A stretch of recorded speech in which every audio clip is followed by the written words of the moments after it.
गुरुदेव वशिष्ठ आदि सत्ता है,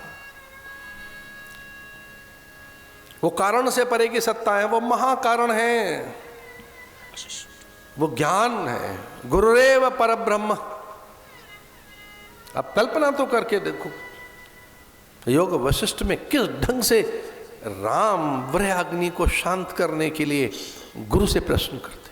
हम तो क्षमा ही मांगते हुए बात कह सकते हैं कि जिसने योग वशिष्ठ नहीं पढ़ा उसको गुरु शिष्य के संबंधों का नहीं पता लग सकता कि गुरु शिष्य के संबंध क्या होते हैं।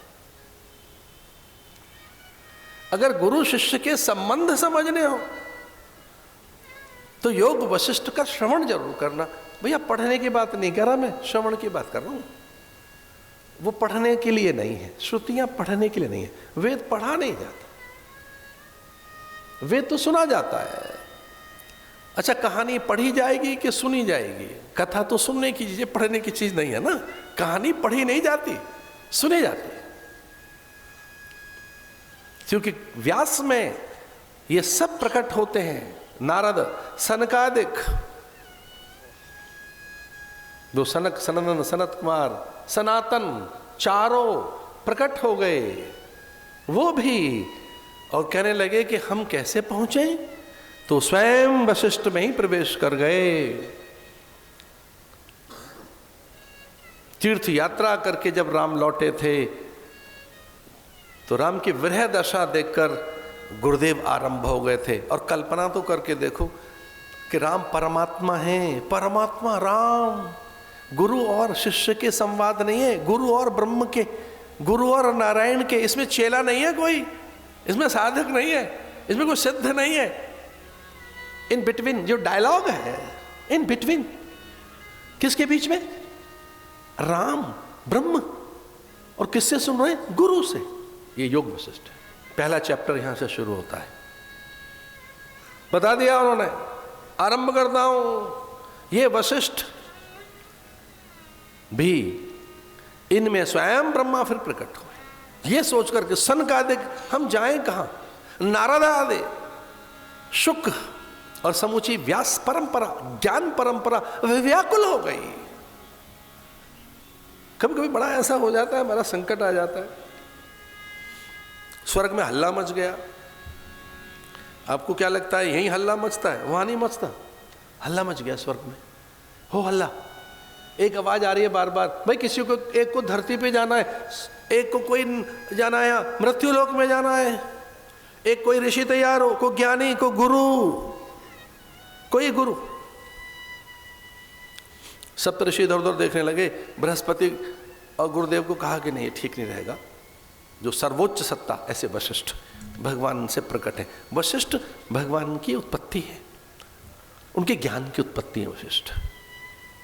यद्यपि ब्रह्मा के पुत्र हैं, उनके मानस पुत्र हैं, और ज्ञान तो मन से प्रकट होगा।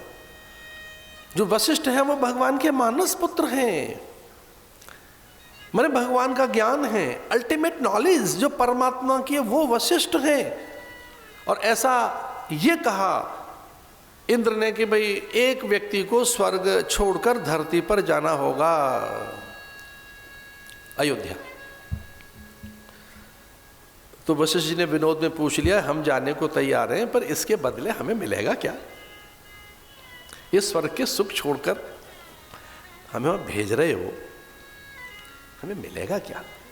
तो विनोद करते हुए वहां के देवताओं ने कहा कि देखो, इससे बड़ा और क्या सुख मिलेगा कि राम हाथ जोड़कर बैठे होंगे, उनका गुरु बनने का अवसर मिलेगा आपको।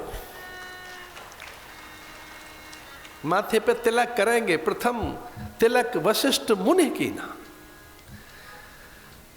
आपके आश्रम में पढ़ने आएंगे, आप उनके संस्कार करेंगे, अरे परमात्मा का नाम रखने का अवसर आपको मिलेगा। आप राम ऐसा कहकर उन्हें संबोधन करेंगे। जो सुखधाम राम असनामा, अखिल लोक दायक विश्रामा। कई लोग विश्रांति चाहते हैं, थक गए होते हैं, शांति चाहते हैं।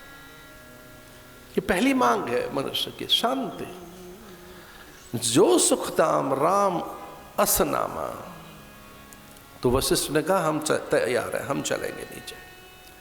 तो वशिष्ठ के भीतर पूरी परंपरा आई है, सनकादिक आए हैं, नारद आए हैं, संपूर्ण देव ज्ञान सत्ता, गुरु सत्ता। तो ऐसे हम देखें तो रामायण के प्रथम पृष्ठ पर अगर तुलसीदास जी प्रणाम कर रहे हैं तो किन किन को प्रणाम कर रहे हैं? और ये महात्मा रहते का है? अरण्य में सीताराम गुणग्राम पुण्यारण्य विहारिण वंदे, ऐसे हाथ जोड़कर। किसको? कवीश्वर, जो कवियों के ईश्वर हैं, ऐसे वाल्मीकि कपेश्वर और हमारे गुरुदेव हनुमान जी। ऐसे के तुलसी बाबा ने दोनों को शीश नवाया। अब ये सब सोच रहे हैं अब किन्हें प्रणाम करेंगे? राम जी को तो अभी तक किया नहीं, अभी तक तो नहीं प्रणाम करते रहे। तुलसीदास जी रामायण खोल कर बैठे, प्रणाम तो करें प्रभु को, लेकिन अब वो किन्हें प्रणाम कर रहे हैं?